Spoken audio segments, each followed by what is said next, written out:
다음 세 번째 주제. 그럼 또 이제 잠재적 불안 요인은 어떤 게 있느냐라는 겁니다. 뭐 사실 이제 이렇게 얘기하면은 뭐 이 채널은 뭐 이렇게 정체성이 없냐. 뭐 좋은 얘기하고 나쁜 얘기하면 야 너 뭐 그렇게 하면 누가 못하냐 이렇게 하실 수도 있겠지만은 사실 매크로라는 게 그런 게 있습니다. 그 매크로에서 한쪽을 아주 100% 확신을 가지는 경우는 그건 사실 매우 어렵다라고 생각을 하고요. 되게 이게 변덕이 심하기 때문에 이런 것도 있고 저런 것도 있고를 우리가 좀 그냥 파악을 하고 그 사이에서 나는 기준은 이렇게 잡겠지만 뭐 그렇다고 그걸 절대적으로 따라갖고서 과도한 배팅은 하지 않겠다. 그 정도로 우리가 분석하기 위해서 매크로를 본다고 저는 기본적으로 생각을 합니다. 그래서 불안 요인은 어떤 거냐라는 것도 한번 보려고 하는데요. 제가 이제 여러 차례 말씀드렸던 게 바닥 시기에 나오는 정부의 정책으로 대표적인 게 공매도 금지가 있고 또 한미 통화 스와프를 맺는 게 있다라고 말씀을 드렸어요. 근데 이번에는 요 두 가지가 적절한 시기에 제때에 실행되기에는 좀 어렵지 않을까라는 생각을 합니다. 그러니까는 공매도 금지는 우리 정부가 하는 건데 정부가 좀 실수를 하지 않을까? 한미 통화 스와프는 연준이 맺어줘야 되는 건데 연준이 실수하지 않을까? 예, 그렇게 봅니다. 그러면 각각 이제 어떤 이유 때문에 그런 건지 한번 말씀을 드려볼까 하는데요. 일단 정부에서 할 수 있는 공매도 금지, 왠지 실기할 것 같다는 생각이 들어요.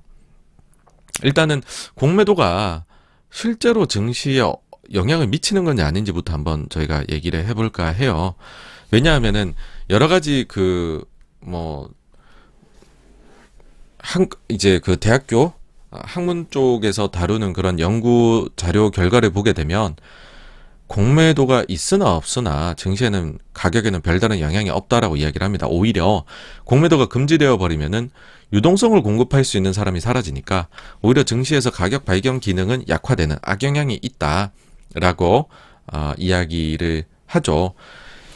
뭐 그렇습니다. 이 단순히 보면은 그래요. 그러니까 단순히 보면 그렇다는 게 뭐냐면 공매도를 치는 사람들이 아주 뭐 넷 쇼트를 치지는 않아요. 잘. 보통은 페어 트레이딩을 합니다. 뭐 가령 예를 들어 보면은 나는 LG생활건강이 더 좋은 것 같아. 롱을 잡고 근데 화장품 시장이 갑자기 사드나 이런 것 때문에 무너질 수도 있잖아. 그러면 화장품 시장 자체에 대해서는 또 쇼트를 한번 해봐야 되겠네 하면 그러니까 이제 뉴트럴로 가는 거죠. 포지션을. 그러면 아모레퍼시픽은 숏을 잡을까? 그런 식으로 뭐 LG생건을 10억을 사면 아모레퍼시픽을 10억을 공매도를 치는 거죠. 그런 식으로 보통들은 하게 됩니다. 이거 이제 페어 트레이딩이라 얘기를 하죠. 그러면 하나는 공매도를 10억을 했으면 다른 하나는 10억을 샀잖아요. 넷 제로인 거예요. 그러니까는 순매도나 순매수가 나온 게 아니니 증시 가격에 미치는 영향은 없다라고 보는 게 이론상으로는 맞기는 합니다. 근데 우리나라 경우를 보시면 공매도가 금지되었던 시기에 대체로 주가가 좋았어요. 특히 뭐 많은 분들의 기억 속에는 코로나 이후에 금지되었던 기간 동안 우리 증시가 아주 불같이 올랐으니까 역시 공매도 금지됐을 때가 증시가 좋구나. 이제 그런 생각을 당연히 또 더 하실 것 같고요. 그러면 제가 봤을 때 한국은 특히나 공매도 금지가 좀 가격 안정 기능이 있는 것 같다라는 생각을 좀 하게 되는데 이유가 있습니다. 그러니까 뭐냐 하면 우리 시장의 경우에는 공매도가 사실상 외국인들의 여러분들 놀이터예요. 공매도 하는 거에서 외국인 차지 비중이 80에서 90%나 됩니다. 근데 많은 분들은 국내 기관 투자자들이 욕을 해요. 국내 기관에서 숏을 다 쳐가지고서 국내 이 금융사들이 이런 걸로 돈을 많이 벌어먹고 살더라 이런 얘기들 하시는데 외국인이 8, 90%입니다. 국내 기관은 10% 정도밖에 되질 않아요. 그러니까 국내 기관이 욕받이 무녀 역할을 하고 있긴 하지만 현실적으로 봐서는 힘이 하나도 없어요. 이게 이제 왜 그러냐면 그나마 공매도를 제가 펀드 냈을 때 약관상에서 칠 수 있는 게 사모펀드들입니다. 근데 이 사모펀드들이 라임하고 이 옵티머스 사태가 이게 아주 원흉입니다. 여러분들. 이게 터진 이후로 원래 그전에만 해도 사모펀드 시장이 막 성장을 하고 있었어요. 근데 라임하고 옵티머스 딱 터지니까 사모 시장이 완전 죽어버리죠. 사람들이 볼 때는 다 똑같아 보이는 거죠. 야, 너네라고 라임 옵티머스하고 뭐가 그렇게 달라? 난 그 위험한 사모펀드 투자 안 할래.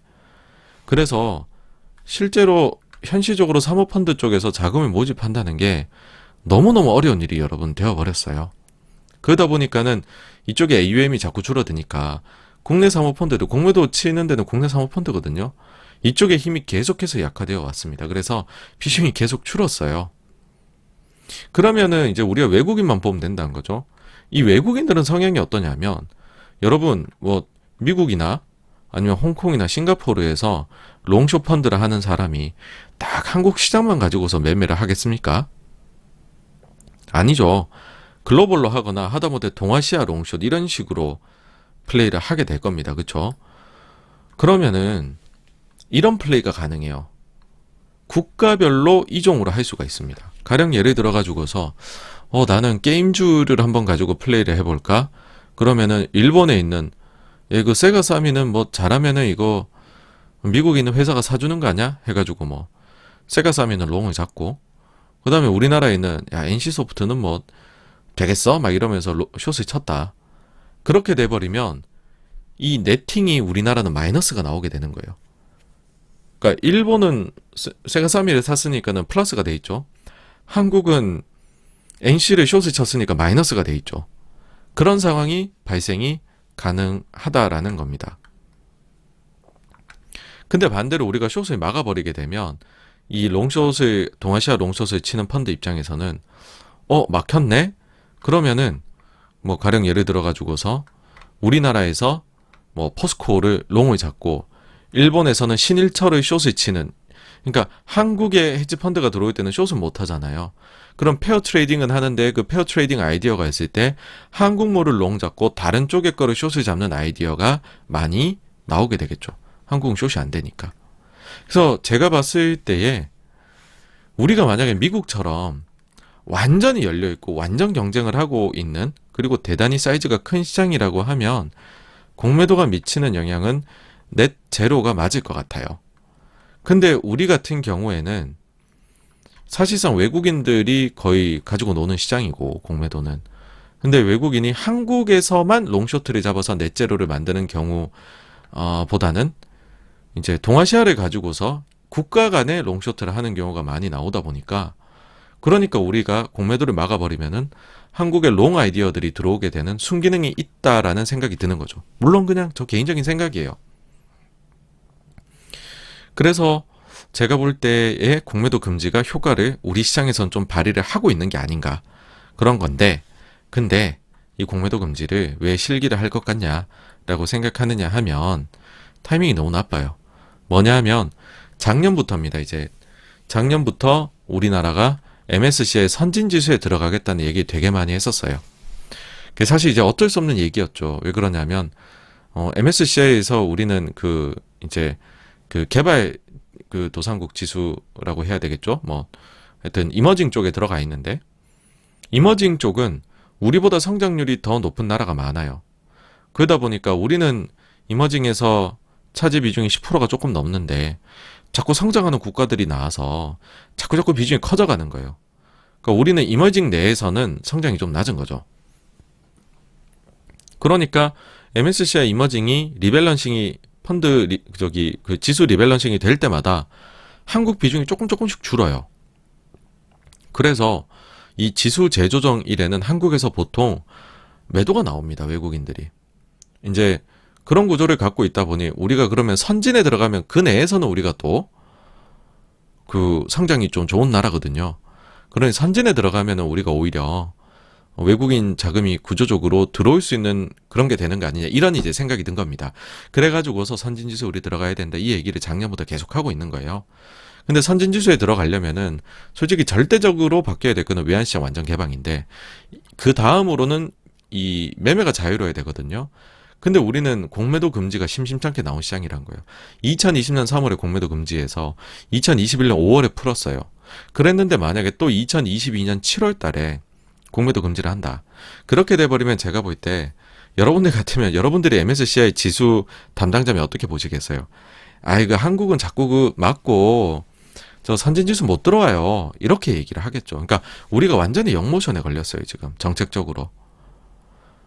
그래서 요번에 또 맞게 되면 제가 볼 때에는 단기적인 이제 거를 보면은 이 막는 게 맞고, 아주 장기적으로 보면은 지금 우리가 고통을 감내하더라도 공매도 금지까지는 안 가는 식으로 해야 선진지수 그나마 노려 볼 수 있고 뭐 이런 상황입니다. 진퇴양난이란 거죠, 한마디로. 그래서 근데 제 생각에는 만약에 더 빠지면은 또 불만들이 많이 개인 투자에 생겨날 수 있는 공매도 금지 하겠죠. 그래서 이거는 참 어려운 문제가 돼버린 것 같아요. 예전처럼 막 빠졌을 때 빠르게 이 조치가 내려지고 이러기에는 좀 힘든 게 아닌가. 예, 그렇게 봅니다. 그 다음 두 번째로 연준이 실수를 할 만한 거가 이제 뭐가 있을까 보면은 이 연준이 피마라는 제도를 만든 게 있습니다. 이게 2021년도 7월 달에 만든 건데 상설 단기자금 공급 이제 그 시스템이에요.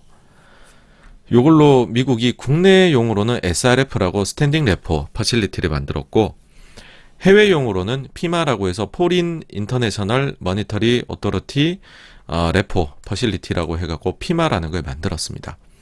우리나라는 이제 피마에 해당이 되는 거죠. 그래서 연준이 볼 때는 21년 7월부터 우리가 해외 쪽에는 사실상 상설로 통화 스와프 같은 거를 만들었다. 이렇게 지금 연준은 얘기를 하고 있어요. 근데 엄밀히 따지면 요 둘이 다릅니다, 여러분. 다른 게 뭐가 있냐면 통화 스와프는 말 그대로 통화를 바꾸는 거예요. 미국의 달러하고 우리의 원화를 바꾸는 겁니다. 근데 원화는 우리가 마음껏 발권할 수 있는 거잖아요. 그러니까 사실상 우리가 남의 통화를 마음껏 받아올 수 있는 겁니다. 그래서 저는 표현을 이렇게 해요. 일종의 이거는 마이너스 통장 같은 거다. 반대로 이제 피마 같은 경우에는 담보대출이에요.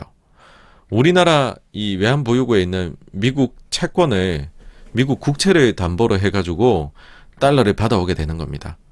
그래서 담보자산이 묶이게 되는 차이점이 있습니다. 한번 그 비교를 해보도록 하겠습니다. 우리나라 현재 외환보유고 중에서 미국 국채가 차지하는 게 1,100억 달러 정도가 됩니다.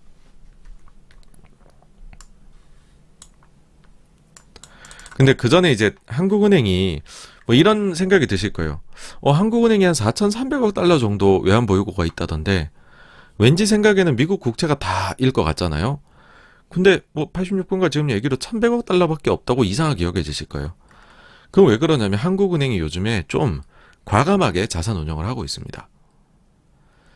자,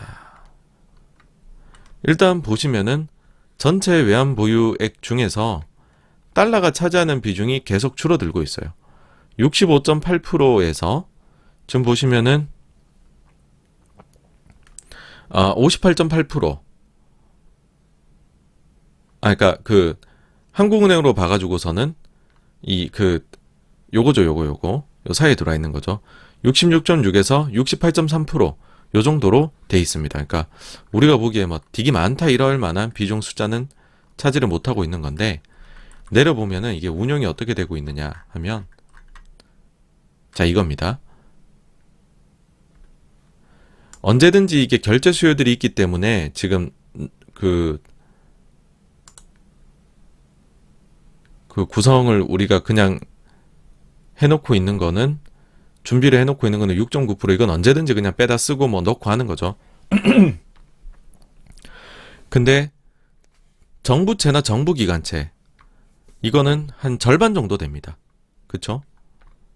놀라운 거는 회사채도 10% 이상 들어가 있고요. 자산유동화 채권 그 다음에 주식도 이제는 점점 늘어나서 10%를 지금 차지를 하고 있습니다. 그러니까 상황이 이렇다 보니까 달러 비중에다가 그 다음에 정부채 비중을 하면 당연히 한 1,100억 달러 정도밖에 남는 게 없겠죠. 그쵸? 그리고 우리가 이제 주식이나 이런 걸 비중을 높이다 보니까 현재까지는 한국은행이 운용으로 해가지고서 수익이 잘 나오고 있습니다. 역대급 이익을 내고 있어요. 한은의 단기순이익이 7조 3천억, 7조 8천억, 20년, 21년 이렇게 냈습니다. 요거는 30%를 유보해야 되는 것 빼고는 정부로 다시 보내요. 정부 재정에 상당한 기여를 합니다. 근데 요런 거를 연준도 해요. 연준 같은 경우에도 지금 정부 쪽에다 보내주죠. 돈을 벌어갖고. 중앙은행들이 요즘에는 돈 버는 거대 자산 운용사가 돼 있습니다. 어쨌든 그래서 생각보다는 미국채가 적어요. 예, 적습니다. 요걸 일단 기억을 해두시고요. 조금 딴 얘기로 돌아가 보면은 최근에 스위스 중앙은행이 조금 이슈가 됐었잖아요. 보유하고 있는 미국 주식이 많은데 이거를 파는 것 같다, 이런 뉴스가 나왔었는데, 스위스 중앙은행이 뭘 얼마나 가지고 있냐, 이거를 주요 이제 지분 이 공시 자료 있잖아요. 에드가에 나오는 거, 미국에. 그거 가지고서 이렇게 정리를 꾸준히 사람들이 합니다. 보시면은 1분기 기준으로 해가지고서 미국의 주식을 이제 공시된 것만 1773억 달러를 스위스 중앙은행이 지금 가지고 있다라고 해요.